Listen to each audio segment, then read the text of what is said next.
예수님께서 어떻게 영혼들을 대하셨는가? 유대인에게, 이방인에게, 누구에게도? 아주 원론적인 답을 줄게요. 모든 사람에게는 복음이 필요해요.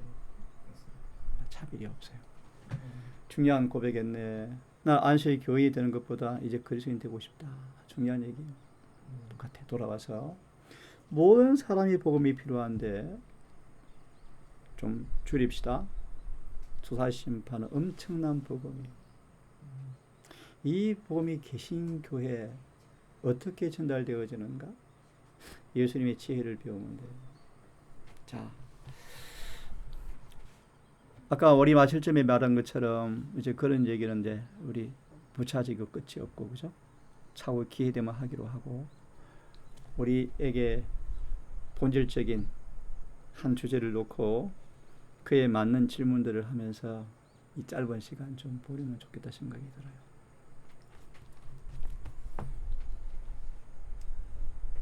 우리의 신원은, 우리의 정체성은, 우리 삶의 모든 목적은, 모든 기관, 성교 모든 목적을 하나의 포인트에 귀결시킨다면 예수님의 재림을 준비해야 돼요.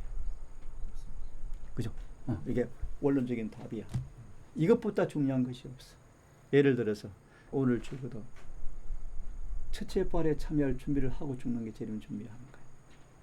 모든 게 재림이 우리의 목표예요. 맞죠? 그래서 이름도 재림교회야. 여기 포커스를 맞춰서 함께 얘기해 봅시다. 그러면 한번 물어봅시다.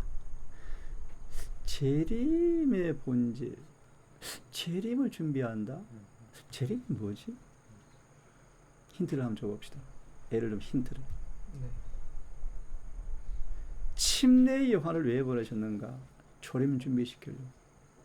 다시 반드시 주님의 초림을 맞이할 사람들은 누구의 기별을 들어야 돼요? 침례? 맞아요. 그럼 우리 다시 주죠.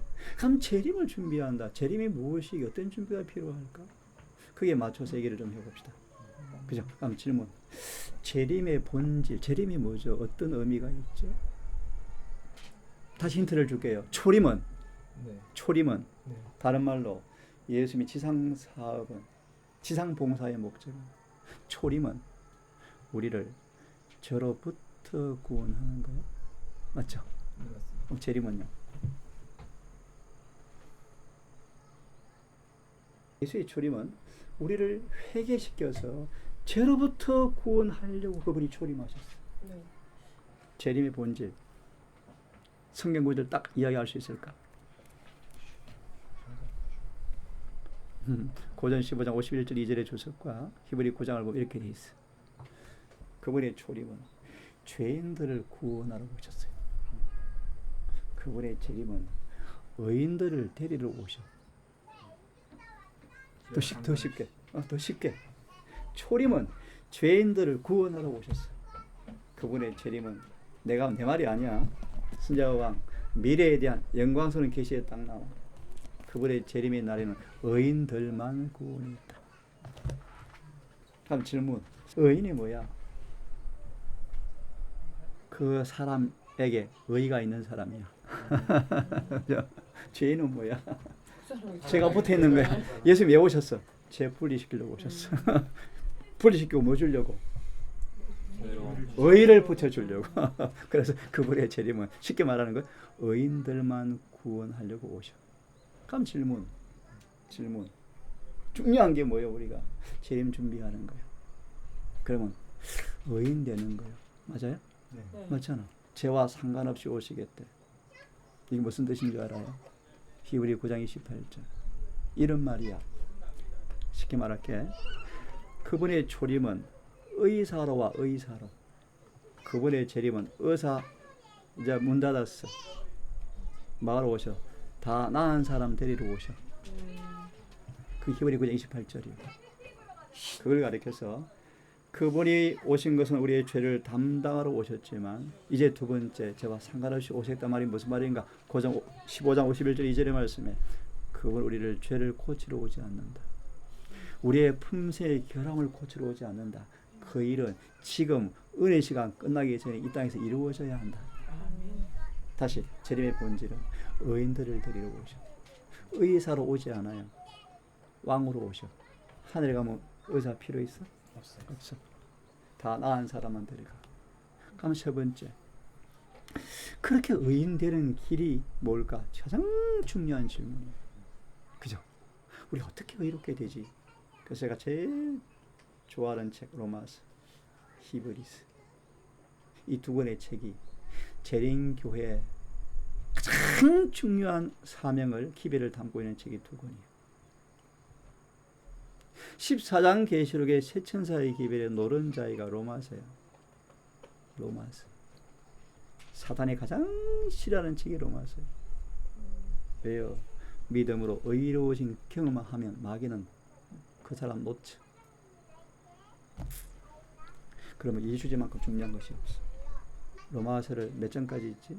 16장. 전체를 머리에 기억나도록 박히도록 읽어. 깊이 읽어. 나는 하나님 참 좋은 습관을 주셨어요. 사법고시 공부하면서 책 읽는 훈련을 시키셨어요. 헌법이 1200페이지 가까이. 그걸 10번 이상 읽어야 돼. 아니 뭐 목차도 암송도 해야 돼. 1000페이지 한 문제 나와. 한 문제. 한 문제.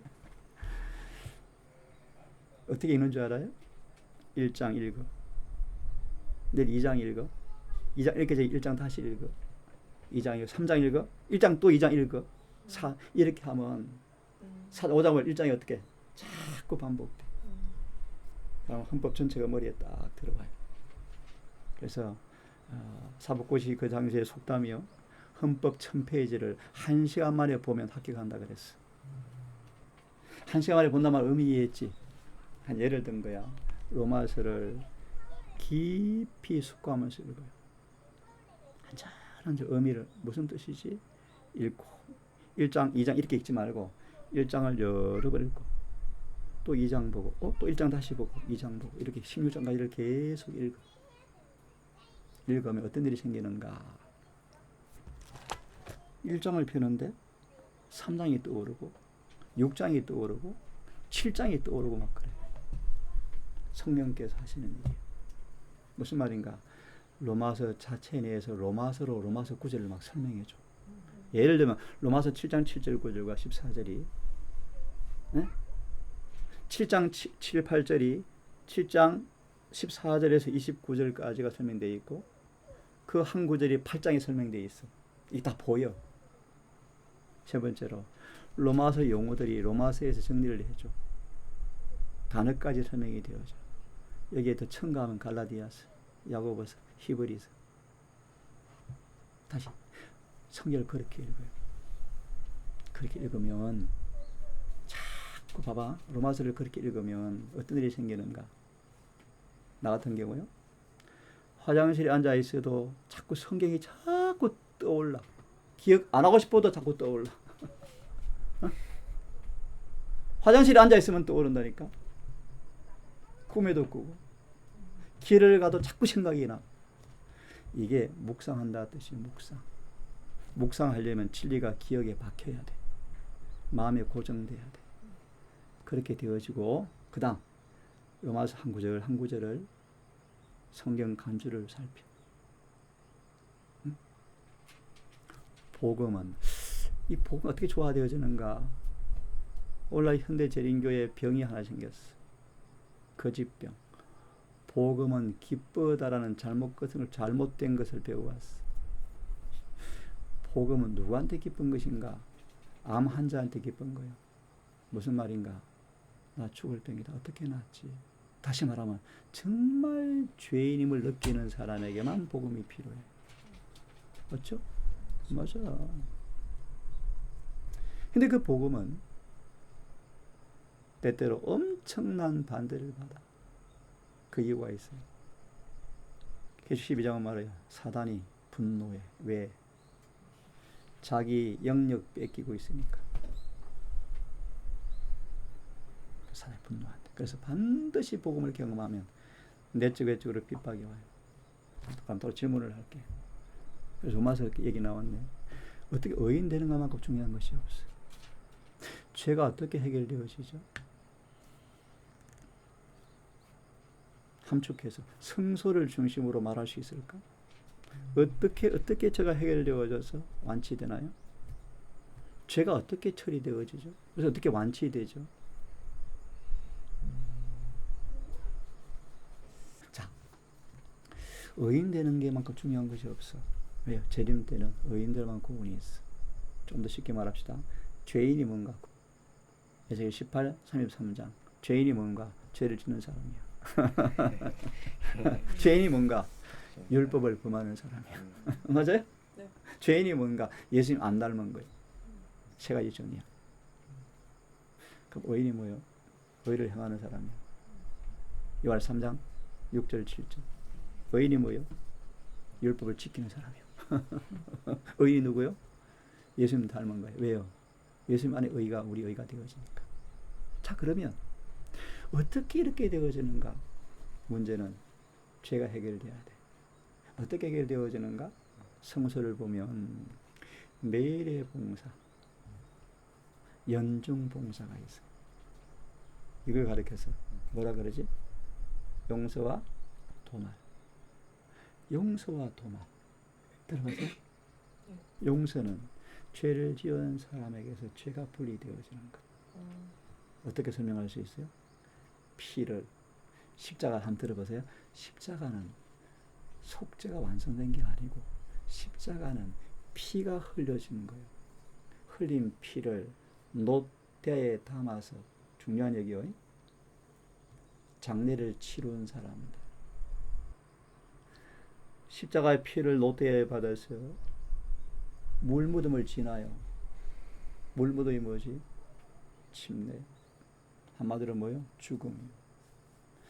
죽으면 아무리 사랑하는 아이일지라도 죽으면 놔두면 안 돼. 묻어야 돼. 그죠? 무덤에 묻힌 사람이 이제 부활해서 그 십자가 피를 가지고 제사장을 따라서 부활해서 성소에 들어가서 휘장에 뿌릴 때 용서가 주어져. 그래서 용서를 가리켜서 성경의 정의야. 회개한 죄인에게서 죄를 분리시켰어. 용서가 뭔가 시편 103편 12, 13절. 죄가 분리되어지다. 산상보험 114페이지. 죄에서 완전히 돌아서게 하는 것. 실물교 420페이지. 죄를 없애는 것. 어떻게 알 수 있죠? 한 예를 들게요. 베드로가 그렇게 급한 성질의 베드로가 차분해졌어. 전에는 건너안았을 때는 뒤에서 몽둥이로 양을 몰았어. 근데 회개하고 나니까 앞에서 모본으로 쫙 앞서가 목자가 되어버렸어. 무슨 말이요? 죄가 옮겨졌다는 데 용서의 동의가 뭔지 알아? 용서. 로마서 3장 24, 5절의 주석에 나와. 용서가 뭔가? 칭의, 덮어주신 의 같은 동의어다 그랬어요. 그래서 용서란 말은 단순히 죄를 면해주는 정도 이상이고 의가 창조되는 거예요. 이걸 가리켜서 입혀주신 의, 칭의. 다시 말하면 자유가 왔었잖아요. 그치? 맞아. 죄에서 자유가 와. 여전히 술 먹는 나는 간 중독에서 자유, 그것이 아니고 그 죄 대신에 의가 오니까 자유가 왔어. 그죠? 구원이 왔어. 구원이. 이게 매일의 봉사예요. 마무리. 매일의 봉사가 뭔가 중요해요. 죄를 죄인에게서 분리시켜. 그리고 의를 입혀줘. 그 다음도 중요해. 그 의를 학계 2장 23절. 끌과 망치로 시련과 아픔과 고난을 통하여 그 의가 우리 윤영재의 성품 속에 바위에 글을 새기듯 새기는 일을 해. 이게 성화. 한 가지 좀. 오케이. 매일의 봉사는 어떤 게 매일의 봉사? 오케이. 매일의 봉사는 부자 선지자 성막과 봉사를 딱 보시면 성소 봉사는 두 부분으로 이루어져 있다. 매일의 봉사가 뭔가 7월 10일 대속죄일 전에 1년 365일 매일 드리는 제사가 있어. 뭐죠? 속죄제, 속건제, 화목제, 소제, 전 무슨 말인가 이런 얘기예요. 우리의 죄를 짓잖아. 사람들이 죄를 지을 때 매일 1년 동안 성소문이 열려서 누구든지 가서 번제단에 가서 용서를 구할 수 있는 길이 열려 있어요. 이거는 1년 내내 항상 의사가 문 24시간 열려 있는 것처럼 예수께서 모든 사람에게 회개할 기회 문을 열어놓으시고 누구든지 범죄하면 언제든지 와서 용서를 받을 수 있는 그 제사가 매일의 봉사야. 그 봉사가 성소로 말하면 예수께서 부활승천하시고 하늘 성소에 들어가서 몇 년 동안 성소 첫간에 봉사하셨다? 1800년 동안 1800년 동안 부활승천하셔서 주님 어디 계셨죠? 어디 나와? 히브리 8장 9장에 나오잖아요. 그래서 어디 하늘 성소 첫째간에 가셨어요. 우리를 중보하시는데 이게 뭐요? 매일의 봉사에 지상성소를 통해 보여주는 사역을 하고 계셨어요.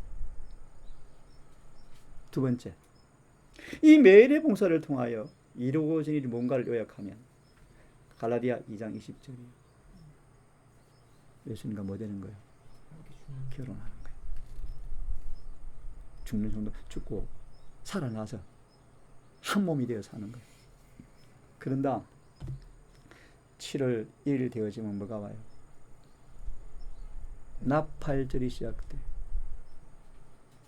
나팔절이 시작되어지면 이스라엘 사람들이 인사하는 인사말 들어봤어?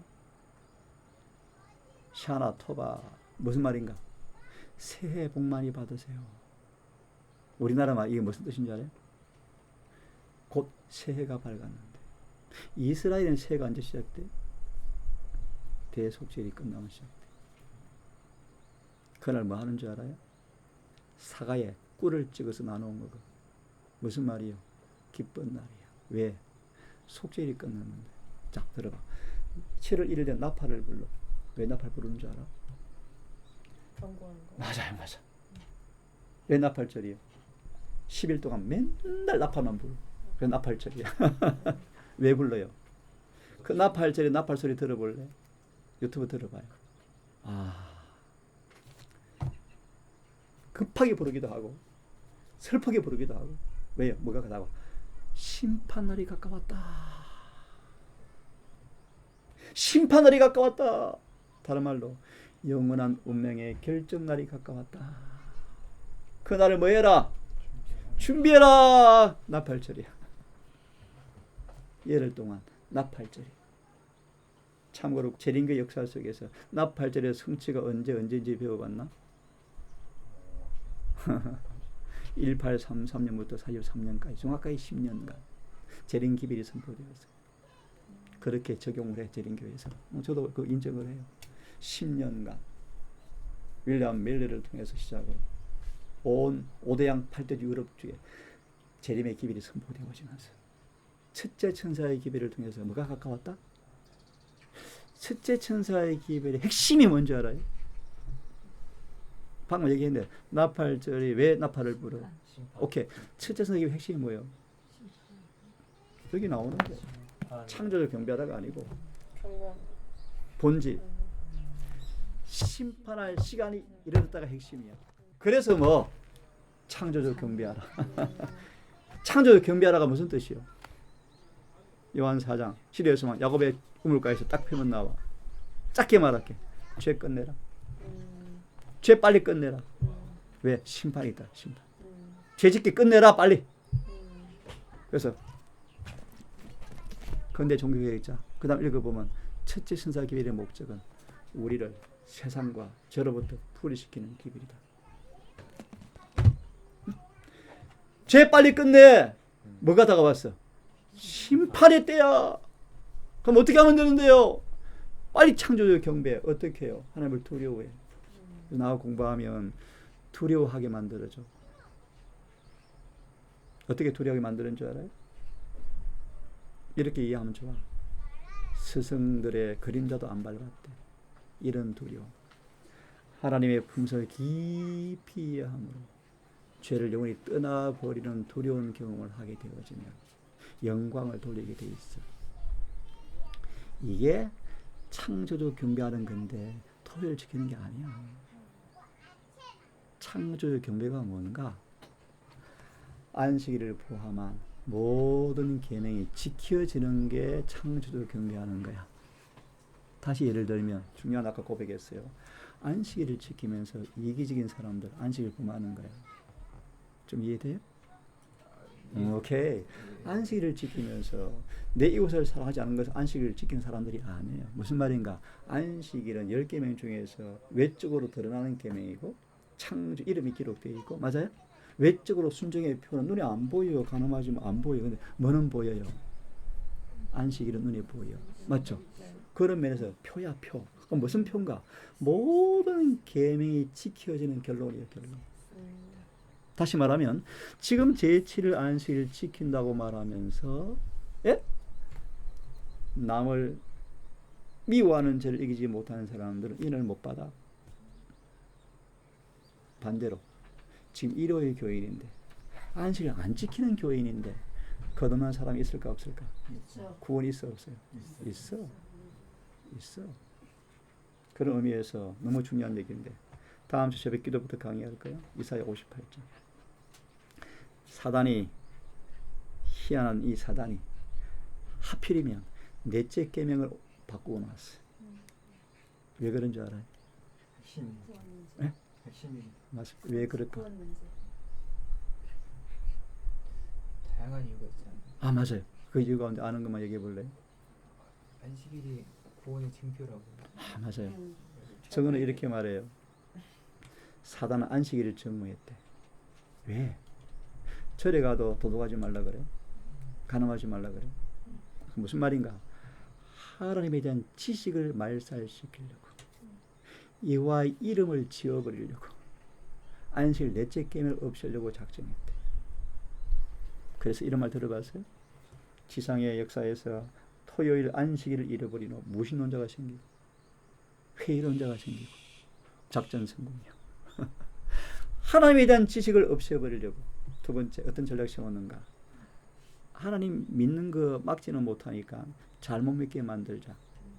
안식일 대신에 일요일을 바꿔놓자. 이 작전. 그럼 재림교회 베푸는 작전이 뭔지 알아요? 안식일 열심히 지켜. 오케이. 열심히 지키게. 그럼 어떻게 하면 될까? 예를 쉽게 들까? 첫째 계명 어기게 하면 돼. 그럼 안식일 지키는 거 못 지키는 거예요. 어디 나와? 야고보서. 맞아요? 다 지키다 한 계명 어기면 다 어기는 거야?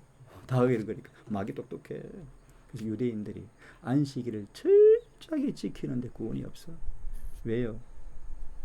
서로 시기, 질투, 다툼. 맞아요? 안식일도 똑같아. 왜 그럴까?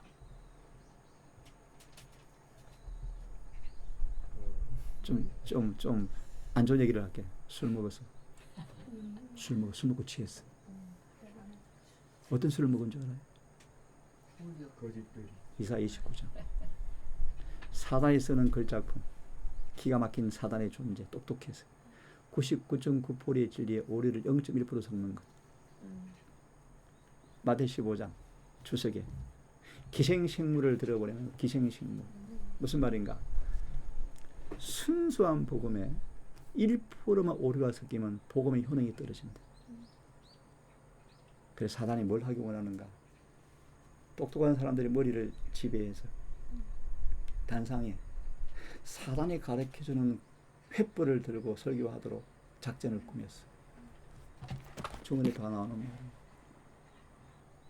술 깨는 약을 파는 곳이요. 당당히 말할 수 있어요. 근데 사람들이 그걸 싫어해. 술이 정확하게 뭐예요? 이사야 29장을 읽어봐요. 술이 뭔가? 사람의 가르침, 인간의 신화. 사단이가 쉽게 말합시다. 사단이가 빛을 흐리게 만들어서 우리가 어떻게 살아야 되지, 어떤 준비가 필요한지를 모르게 하려고 모든 진리에 손을 다 댔는데 그 얘기 다 할 수가 없고 나온 얘기니까 주다 심판에 손을 댔어요. 어떻게 됐는가? 하나님은 사랑이시라는 인간의 고정관념을 가지고 조사 심판을 사람들 앞에 기쁨을 주려고 해석하기 시작했어요. 그게 맞는 거 맞지? 네. 그래서 어떻게 해석했는가? 자, 시간이 벌써 다 돼가네. 조사 심판이 처음 외쳐졌을 때 어떻게 되었는가? 옥수수밭에 추수를 내팽개치고 학생들이 학교를 안 가고 공장이 멈추고 다 어디를 가? 골방에 들어가서 식음을 준비하고 눈물로 기도하기 시작했어요. 왜요? 심판에 가까웠는데. 성경 해석을 이렇게 해야 돼. 이렇게. 두려워가 무슨 말인가? 고 5장 10절 11절 정확하게 나와. 한번 법정에 가봐. 경건한 두려움이 와. 저거는 말이에요. 세상의 법정도 엄숙하거든. 하늘 법정은 얼마나 엄숙하겠는가. 이게 두려워한다는 뜻이야. 근데 이걸 지금 교회에서 어떻게 가르치는가? 어떻게? 조사 심판의 구절을 왜곡시켜서 천년기에 있던 성경을 끌어당겨서 조사 심판 이렇게 가르쳐. 춘향이가 변사또한테 핍박을 받고 있는데 신랑 대신 이몽룡이 판사 사법고시 학교에서 사또로 옵니다. 이것이 뭐다? 복음입니다. 예수님은 우리의 심판장이십니다. 우리의 변호사입니다. 누구 편입니까? 다 우리 편이죠. 그런데 조사 심판은 누가 구원받을까 조사하는 것이 아니고 우리의 품성을 조사하는 것이 아니고 십자가에서 이미 이루어진 구원을 보증해 주는 것입니다라고 가르쳐. 이 술이 너무 맛있어서 교인들이 다 먹고 다 취해 있어. 엉터리 복음이야.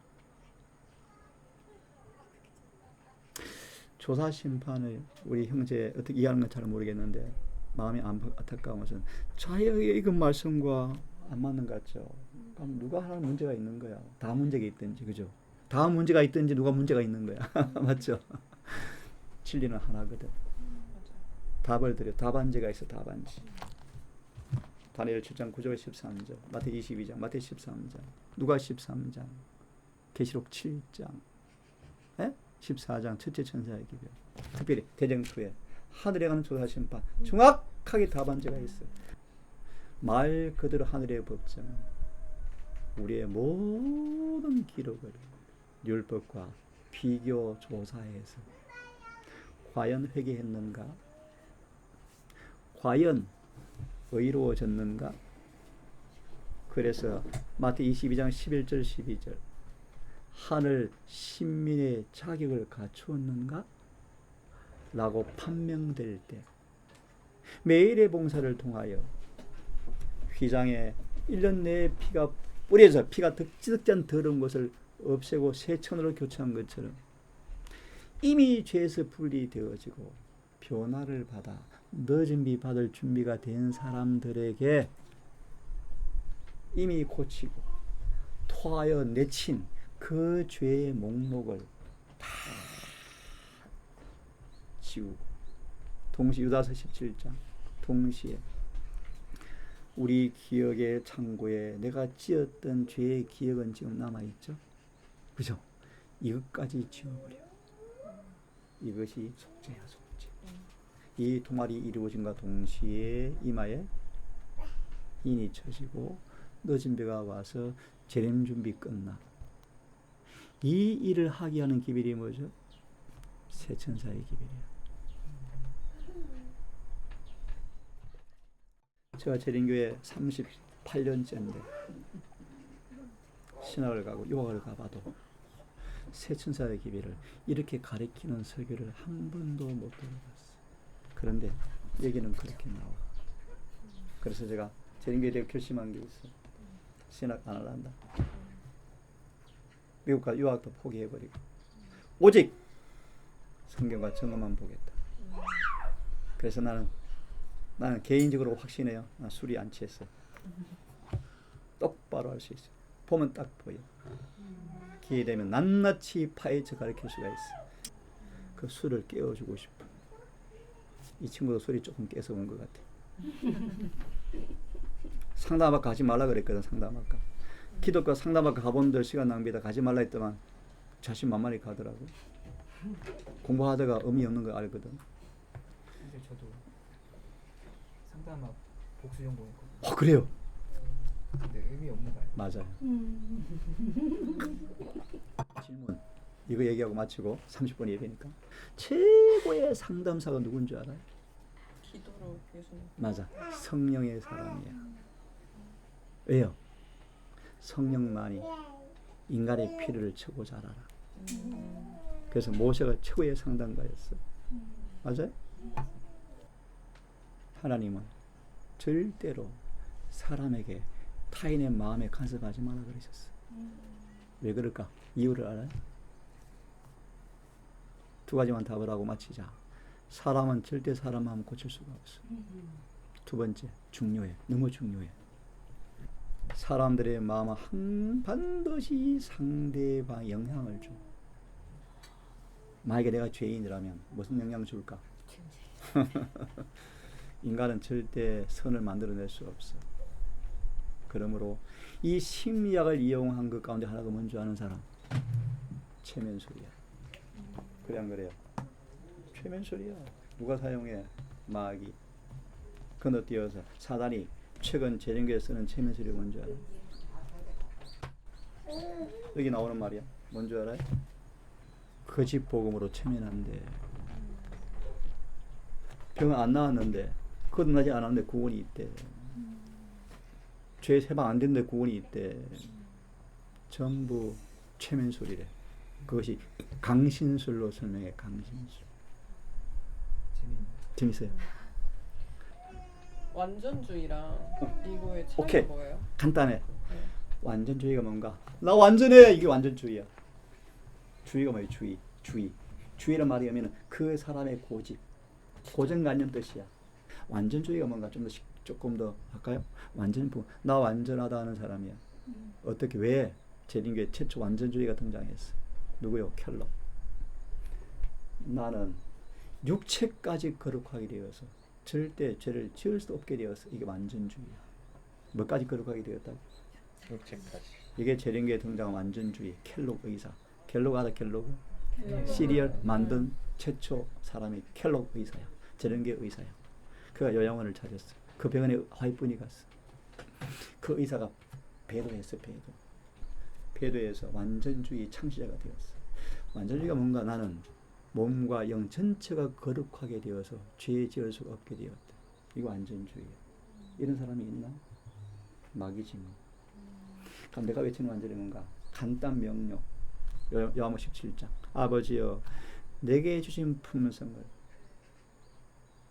구인에게도 주어서 구인이가 나와 아버지와 하나가 되게 하옵소서. 이거 완전이야. 자, 나중에 합시다.